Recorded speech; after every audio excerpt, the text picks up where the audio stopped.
साहूनम। अनंत अनंत परम सिद्ध भगवान की जय। 1008 श्री आदिनाथ भगवान की जय। अंतिम तीर्थेश भगवान महावीर स्वामी की जय। आचार्य भगवान गुरुवर श्री विशुद्ध सागर जी महाराज की जय। मुनि श्री सुप्रभ सागर जी महाराज की जय। मुनि श्री प्रणत सागर जी महाराज की जय। जय जन बंधु, मैं आप सभी का स्वागत करता हूं देश के लोकप्रिय कार्यक्रम सम्यक समाधान में। प्रतिदिन यह कार्यक्रम अपने चरम उत्तर सीमा पे लांघता हुआ आगे बढ़ता जा रहा है। देश विदेश हर प्रांत के लोगों के मन में जो विकल्प होते हैं और उस विकल्पों का सम्यक समाधान कहीं प्राप्त हो रहा है, तो साक्षात पंचम परमेष्ठी साधु परमेष्ठी के पाद मूल में हम इस धर्म नगरी परासिया के इस भवन से हम लाभ ले रहे हैं। आप लोगों को विदित है 4 तारीख से लेके 9 तारीख तक इसी मंथ दिसंबर में यह कार्यक्रम पंच कल्याण प्रतिष्ठा महोत्सव एवं विश्व शांति महायज्ञ का आयोजन परासिया जैन समाज के द्वारा परासिया में किया गया है। आप सभी लोग जो शुद्ध श्रावक यूट्यूब के माध्यम से उपस्थित है यहाँ पे, वो सभी लोग इस कार्यक्रम का लाभ लें। विशेष सूचना यूट्यूब चैनल सुप्रभवाच पे यह कार्यक्रम का प्रसारण लाइव किया जाएगा। चलिए चलते हैं आज के उस अखंड धारा की ओर, सम्यक समाधान की ओर। मुनिषी के चरणों में कोटि बार नमोस्तु करते हुए मुनि श्री प्रणत सागर जी महाराज से यह विनय करते हैं कि हे स्वामी, आज के इस सम्यक समाधान के कार्यक्रम को गति प्रदान करें। नमोस्तु नमोस्तु नमोस्तु। ओम नमः सिद्धेभ्य। नमः श्री वर्धमानाय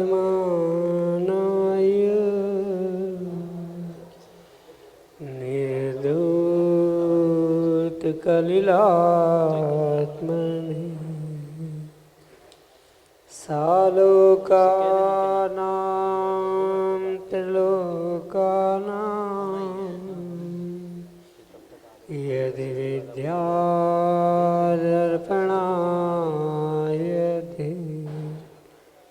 यदि विद्यादर्पणायते।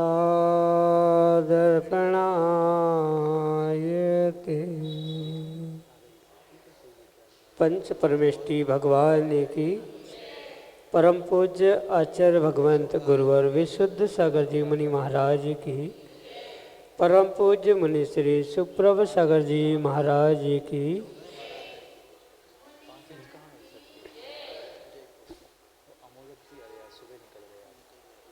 हमारे जीवन के विकल्प जो कि हमें संक्लिष्टता उत्पन्न कराने वाले हैं, और संक्लिष्टता दुख का ही कारण है।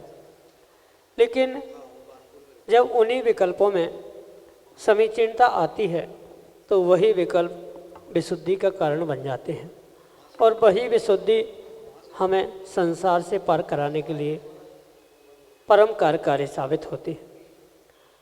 ऐसे उस आत्मविशुद्धि की प्राप्ति का एकमात्र कार्यकारी उपाय समीचीन विकल्पों का सम्यक समाधान, जो कि हम सभी प्रतिदिन परम पूज्य मुनि श्री सुप्रभ सागर जी महाराज के मुखारविंद से प्राप्त कर रहे हैं।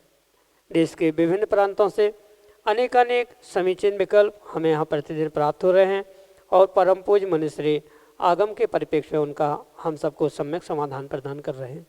प्रारंभ करते हैं आज का समीचीन विकल्पों का सम्यक समाधान। और आज के पहले विकल्प के लिए सागर मध्य प्रदेश से मीनेश जैन परम पूज्य मुनि श्री के चरणों में बारंबार नमोस्तु निवेदित करते हुए अपना समीचीन विकल्प रख रहे हैं कि महाराज जी, गृहस्थ जीवन में रहते हुए धर्म की प्रभावना के साथ हमें दैनिक जीवन में बहुत सारी ऐसी परिस्थिति देखनी पड़ती है जिसमें धर्म का पालन नहीं हो पाता। हर बार यह सोचकर कार्य नहीं छोड़ा जा सकता कि यह हमारे पुराने कर्मों का फल है, या जो सामने आ रहा है वह उसके लिए अभी हमारा इतना पुण्य नहीं है। हमें कई बार मन मार करके कभी कभी ऐसी परिस्थिति भी आ जाती है कि प्रत्युत्तर देना पड़ता है। और कभी ऐसी स्थिति भी होती है कि हम तटस्थ रहना चाहें तब भी नहीं रह पाते। तो ऐसी स्थिति में हम क्या करें? हमारे समीचीन विकल्प का सम्यक समाधान करते हुए हमारा मार्गदर्शन करने की अनुकंपा करें। नमोस्तु महाराज जी, नमोस्तु। ओम नमः सिद्धम। परम पूज्य आचार्य भगवान गुरुवर विशुद्ध सागर जी महाराज के, परम पूज्य मुनि श्री सुप्रभ सागर जी महाराज जी की।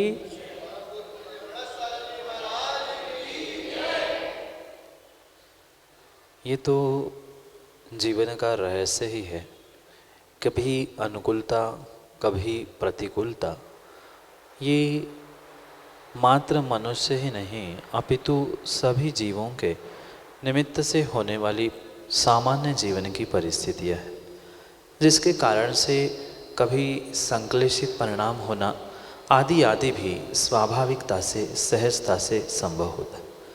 पर इन सभी परिस्थितियों में और विशेष करके विपरीत परिस्थितियों में अपने आप को संभालना, अपने परिणामों को संभालते हुए धर्म प्रभावना आदि कार्यों को प्राप्त होना, ये एक वास्तव में विशेष साधना ही है। क्योंकि जब तक संसार में है तब तक किसी भी प्रकार से व्यक्ति अपने आप को तटस्थ बना नहीं सकता, और बना रहा है तो वही वास्तव में पंचम काल की एक श्रावक की साधना हो सकती है। क्योंकि तटस्थ होने से ही हम परिपूर्ण रूप से कर्मों के आश्रव आदि से बच सकते हैं, अन्यथा कर्मों के आश्रव बंध से हम किसी भी प्रकार से बच नहीं सकते। ये निर्णय प्रति समय हमें करने की आवश्यकता है। ये भले ही स्वीकार है कि हर परिस्थिति में उतना समय नहीं होता कि हम कर्मों के बारे में सोचे, चाहे भूत के, भविष्य के या वर्तमान के, पर परिपूर्ण रूप से कभी न कभी उसके बारे में सोच के निर्णय भी करना होगा, तभी हम उन पाप आश्रव आदि से बच सकते हैं, अन्यथा बचने वाले नहीं। इसलिए सर्वोत्कृष्ट कार्य हमारा प्रत्येक समय में तटस्थ होने का पुरुषार्थ करना है। दो बातें भिन्न भिन्न है, तटस्थ होना भिन्न विषय है और तटस्थ होने का पुरुषार्थ करना भिन्न विषय है। हम कर ही नहीं सकते हैं, हमेशा हमारे साथ ऐसा ही होता है, ये विपरीत स्थिति है, ऐसा सोच के अगर हम काम कर रहे हैं तो कभी भी उस कार्य में सफल नहीं हो सकते।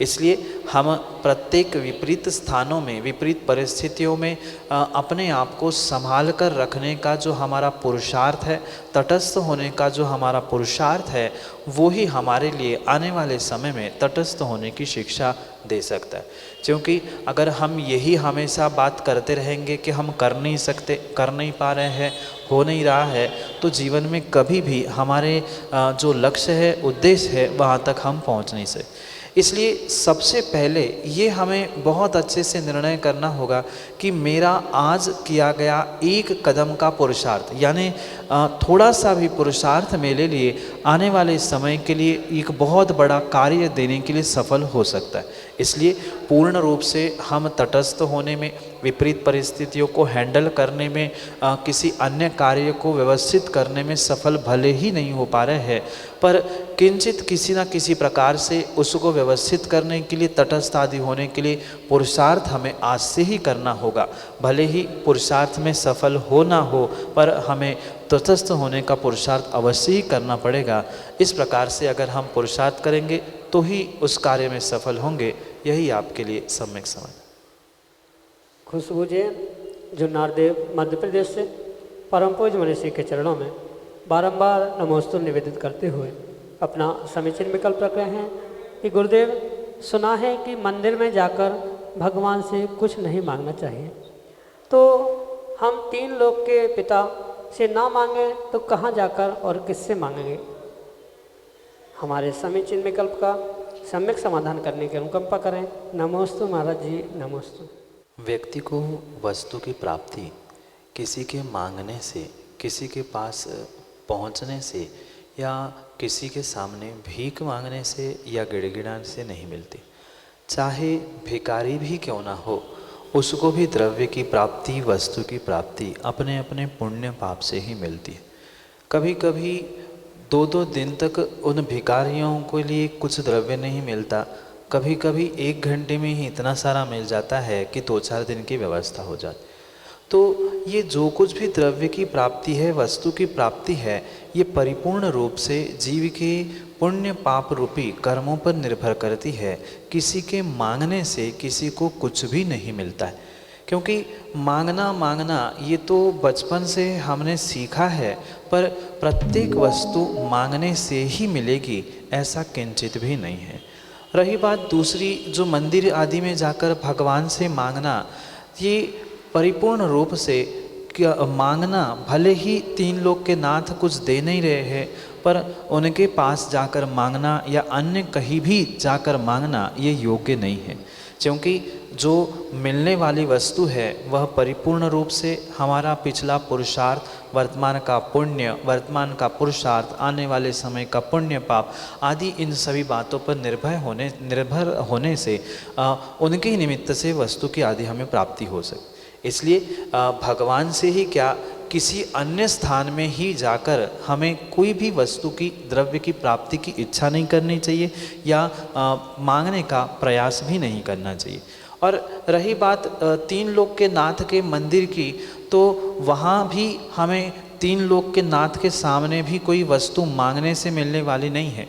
भले ही 3 लोक के पिता है, परिपूर्ण रूप से सत्य है, पर वे भगवान बन चुके हैं, और जो भगवान बन चुके हैं उनके मांगने से या उनके खुश होने से, नाराज़ होने से मेरे जीवन में कुछ भी बदलाव आने वाला नहीं है। हाँ, ये अवश्य हो सकता है, अगर 3 लोक के पिता देवादिदेव अरिहंत भगवान की हम बहुत अच्छे से भक्ति करेंगे, सेवा करेंगे, पूजा पाठ आदि करेंगे, तो हमारा पुण्य बढ़ जाएगा, और पुण्य कर्म बढ़ने से, नियम से, जो हमारे लिए अंतराय कर्म का आश्रयबंध हुआ था, लाभांतराय कर्म का, भोगांतराय कर्म का, तो उसका क्षयोक्षम कम ज़्यादा होते हुए हम उस वस्तु को अवश्य ही प्राप्त कर सकते।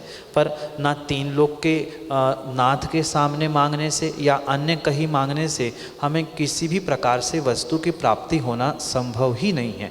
इसलिए उस वस्तु की प्राप्ति करने के लिए हम देवशास्त्र गुरु की 3 लोक के नाथ आदि की भक्ति, सेवा, पूजा पाठ आदि तो करें, और जैसे ही पुण्य में वर्धन होगा, पुण्य की प्राप्ति होगी, वह पुण्य के निमित्त से ही वस्तु की भी प्राप्ति होना संभव है।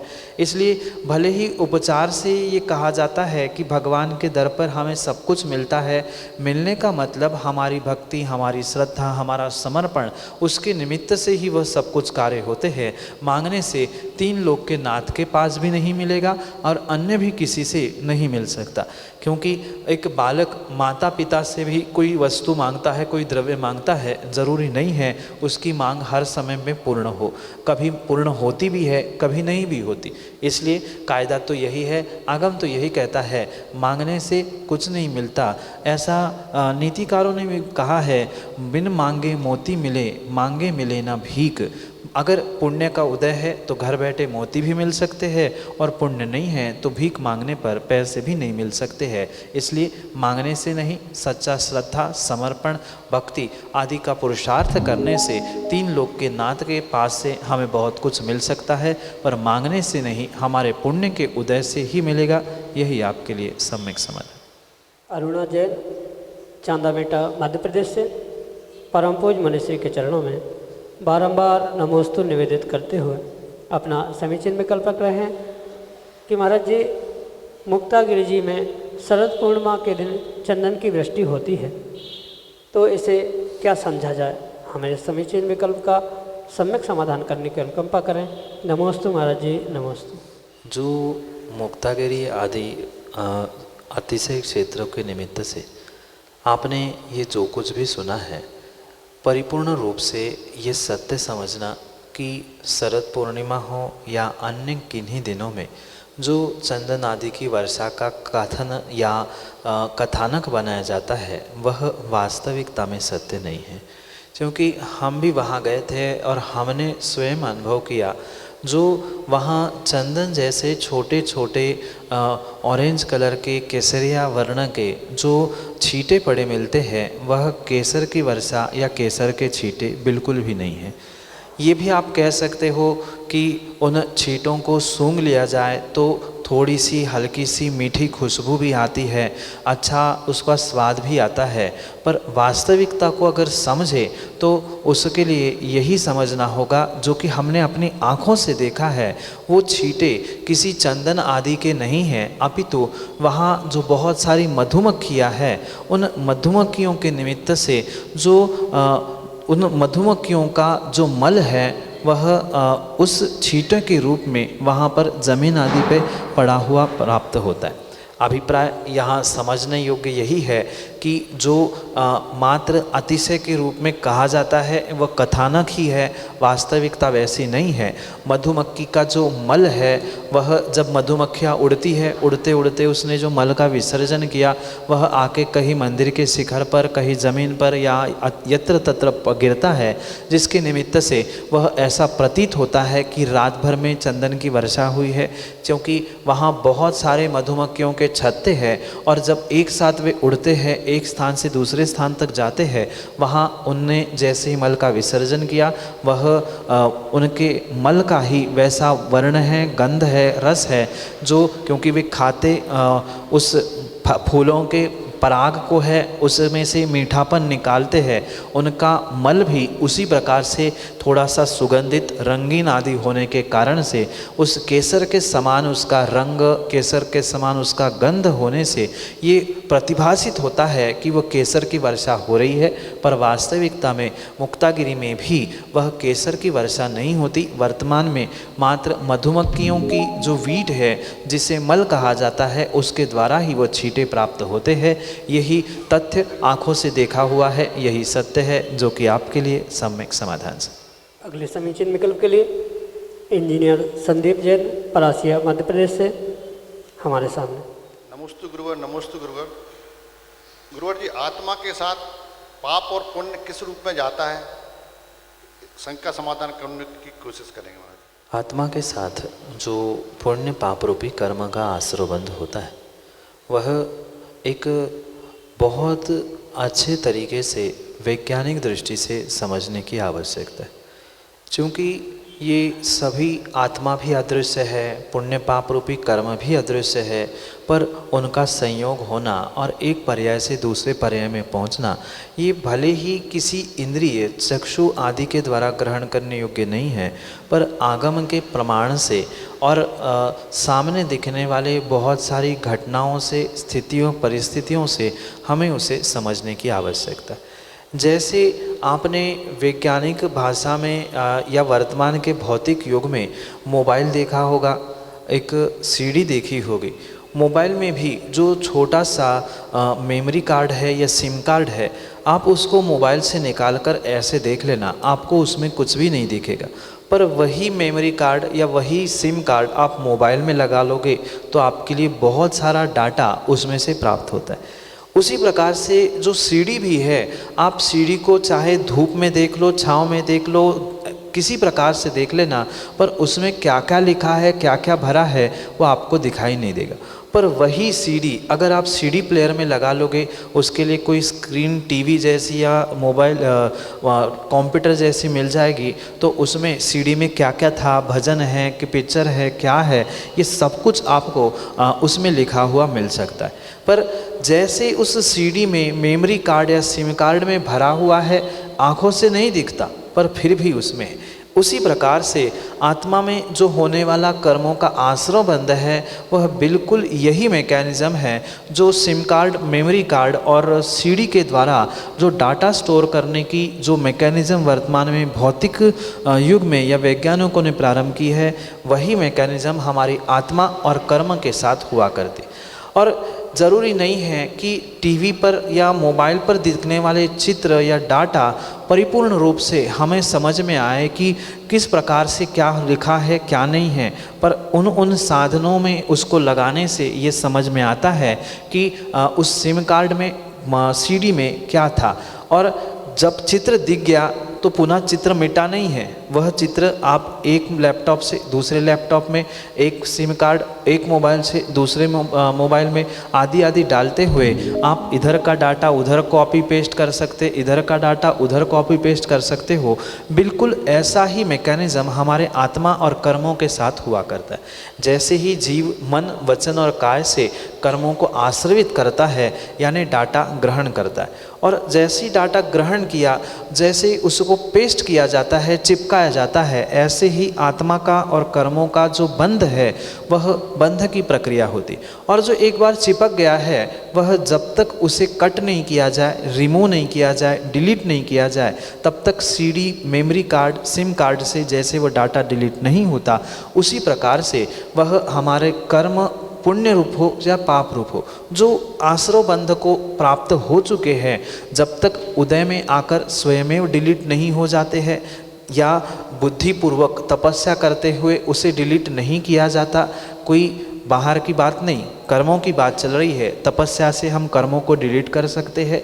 कुछ ऐसा डाटा मेमोरी कार्ड या इसमें होता है जो स्वयं समय बीतने से अपने आप एक्सपायर हो गया और डाटा नष्ट हो गया। तो उसी प्रकार से कर्मों का डाटा भी हमें आत्मा के साथ समझने की आवश्यकता है।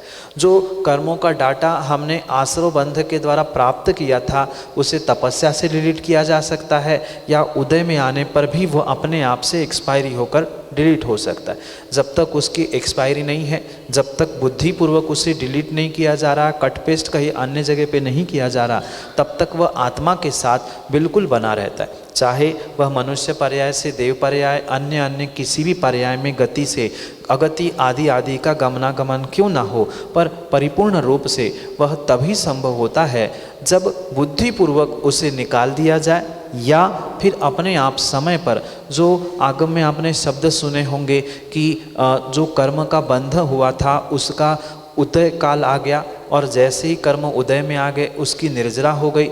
तो ये उदय में आने तक वह सत्ता रूप, वह डाटा कर्मों का आश्रव बंध, चाहे पुण्य रूप हो चाहे पाप रूप हो, वह आत्मा के साथ बिल्कुल उसी प्रकार से ही अदृश्य रूप से आगे पीछे होता है। अगली पर्याय से अगली पर्याय तक आगे पहुंचने का ये बिल्कुल वर्तमान के भौतिक साधनों के द्वारा इसे समझने का हम प्रयास कर सकते।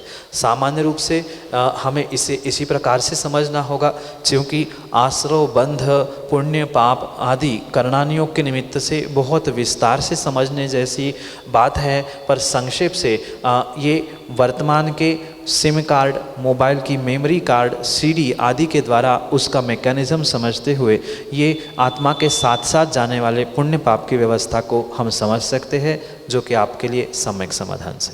श्रीमती मधु जैन, परासिया मध्य प्रदेश से अगले समीचीन विकल्प के लिए हमारे सामने। गुरुवर, मेरी शंका ये है कि जैसे अपन पंचवाल्यती को विराजमान करवाते हैं तो उसमें 5 प्रतिमाओं का पुण्य मिलेगा कि एक ही प्रतिमा का पुण्य मिलेगा? नमोस्तु गुरुवर। माँ, ये बहुत बड़े पुण्य का उदय होता है जब कोई जीव वह देवादिदेव अरिहंत भगवान की प्रतिमा को विराजमान करता है। एक छोटी सी सरसों के दाने के बराबर जो भगवान की प्रतिमा विराजमान करता है, आचार्य भगवान कहते हैं वह नियम से भव्यता को प्राप्त करते हुए सम्यक दर्शन की प्राप्ति के साथ साथ भगवत्ता को भी अवश्य ही प्राप्त कर सकता है। अगर उसने उस प्रतिमा को विराजमान किया है तो स्वर्गों में भी वो बहुत बड़े अचिंत्य पुण्य की प्राप्ति भोगोपभोग साधनों के द्वारा प्राप्त करता है। और एक नहीं, पंच बालयती की भले ही प्रतिमा एक साथ 5 प्रतिमा क्यों ना हो, पर उसे परिपूर्ण रूप से 5 संख्या में ही गिनने की आवश्यकता है। भले ही एक साथ एक सिंहासन पे कह दो, एक स्थान पे कह दो, पर भले ही वह एक साथ रखी गई है, पर फिर भी वह पुण्य तो परिपूर्ण रूप से 5 प्रतिमा विराजमान करने का ही मिलेगा। क्योंकि 5 बालयती में 5 भगवान अलग अलग है, 5 का चिन्ह अलग अलग है, 5 के संस्कार अलग अलग प्रकार से होंगे। वह 5 संख्या में होने से उस पंच बालयती की प्रतिमा को भी 5 प्रकार से, यानी 5 तीर्थंकर तीर्थंकरों की ही प्रतिमा ग्रहण करनी होगी। भले ही एक साथ उसको रखा गया है, एक ही प्लेटफॉर्म में, एक ही प्लेट पे या एक ही सिंहासन पे है, पर पंच बाल्यती होने से, वह 5 तीर्थंकर अलग अलग होने से वह 5 प्रतिमा का ही पुण्य अवश्य मिलेगा। यही आपके लिए सम्यक समाधान। अगले समीचीन विकल्प के लिए परासिया मध्य प्रदेश से हमारे सामने हैं श्रीमती सुमन जैन अपने समीचीन विकल्प के साथ। दोनों गुरुवर के चरणों में मेरा कोटि कोटि सा नमोस्तु। हे गुरुवर, सामायिक करते समय किन किन बातों का ध्यान करना चाहिए और उसमें ध्यान आवश्यक है कि स्तुति और जाप भी कर सकते हैं? कृपया समाधान कीजिए। नमोस्तु गुरुवर, नमोस्तु गुरुवर, नमोस्तु। आर्द्र रौद्र परित्याग तद्धि सामायिकम मतम। जहाँ आर्द्र रौद्र ध्यान का त्याग है वही वास्तविकता में सामायिक है। चाहे भले ही वह जाप हो, स्तुति हो, भक्ति हो, ध्यान हो, अन्य किसी भी प्रकार से जहाँ हम आर्द्र रौद्र ध्यान से दूर होने का प्रयास करते हैं या आर्द्र रौद्र ध्यान से दूर होते हैं, वास्तविकता में वही सामायिक कही जाती है। क्योंकि ध्यान के 4 भेद कहे गए हैं। आर्द्र रौद्र रूपी ध्यान जो कि हमें पाप का आश्रय करने वाले हैं, और वही धर्म और शुक्ल ध्यान जो कर्मों की निर्जरा करने वाले। भले ही हम धर्म और शुक्ल ध्यान को प्राप्त करें नहीं करें, पर आर्द्र रौद्र ध्यान से बचने का पुरुषार्थ करना, बचने का प्रयास करना, बचना वास्तव में उसे ही सामायिक कहा गया है। तो इस सामायिक में मात्र ध्यान करना ही अनिवार्य नहीं है, अपितु ध्यान के साथ साथ कभी कभी अगर हम जाप कर रहे हैं, भक्ति कर रहे हैं या किसी भगवान की स्तुति आदि का पाठ कर रहे हैं, तो उसमें किंचित भी विकल्प नहीं है। पर आवश्यकता वहाँ पर यह है कि उनके निमित्त से, यानी जाप, पाठ, स्थान या द्रव्य, क्षेत्र, काल, भाव, इनके निमित्त से किसी भी प्रकार का आर्द्र रौद्र ध्यान वहाँ नहीं होना चाहिए। अगर आर्द्र रौद्र ध्यानपना वहाँ पर होगा तो नियम से वह हमारे लिए परिपूर्ण रूप से सामायिक से दूर करने वाला होगा। इसलिए सामायिक का अर्थ मात्र आर्द्र रौद्र ध्यानों से दूर होना है। मात्र किसी ध्यान में बैठकर एकासन में ही बैठना नहीं, अपितु सामायिक में भक्ति, पाठ, स्तुति आदि भी हम कर सकते हैं, उसमें किंचित भी दोष नहीं। यही आपके लिए सम्यक समझ। अगले समीचीन विकल्प के लिए परासिया मध्य प्रदेश से हमारे पास सामने हैं सुदामा प्रसाद अपने समीचीन विकल्प के साथ। महाराज जी के चरणों में बारंबार नमोस्तु नमोस्तु नमोस्तु। महाराज जी, मेरा विकल्प ये है कि जो जाप की माला होती है उसमें 108 मोती ही क्यों होते हैं? महाराज जी, मेरे विकल्प का सम्यक समाधान करें। नमोस्तु महाराज जी, नमोस्तु।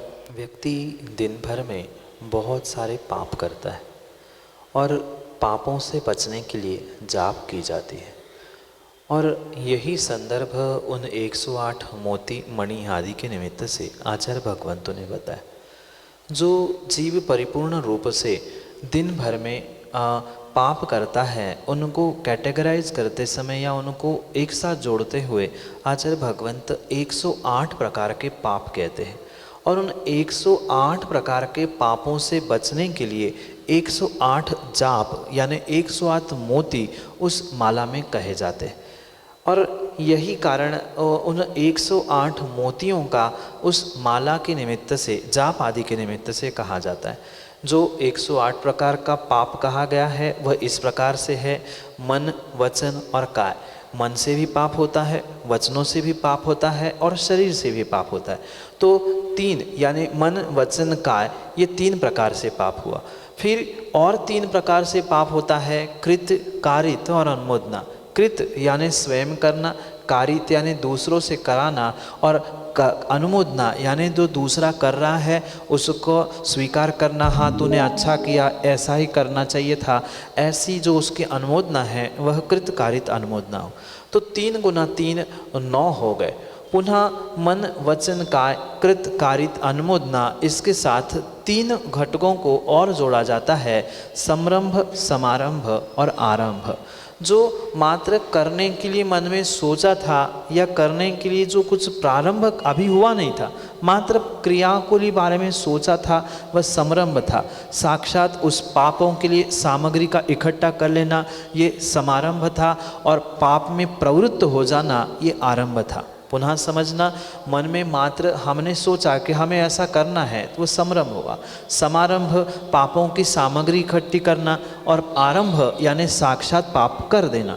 तो मन वचन काय को कृत कारित अनुमोदना से गुना करने से 9 हुए, 9 को पुनः 3 से गुना करने से 27 हुए।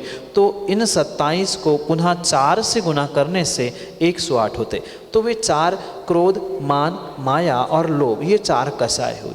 तो इनका परस्पर में गुना करने से ये 108 प्रकार का पाप होता है। इस कारण से उस 108 प्रकार के पापों से बचने के लिए मोती, मणि आदि उस माला में 108 प्रकार के या 108 कहे गए हैं। एक पाप का एक नमोकार मंत्र से विच्छेद हो जाए, इस प्रकार से वहाँ माला आदि में 108 पापों का रक्षण करने के लिए या 108 प्रकार के पापों की निर्जरा के लिए 108 प्रकार के मोती, 108 मोती उस माला में होते हैं, जो हमें पापों से बचाते हुए जाप के लिए प्रवृत्त करते हैं। यही आपके लिए सम्यक समाधान।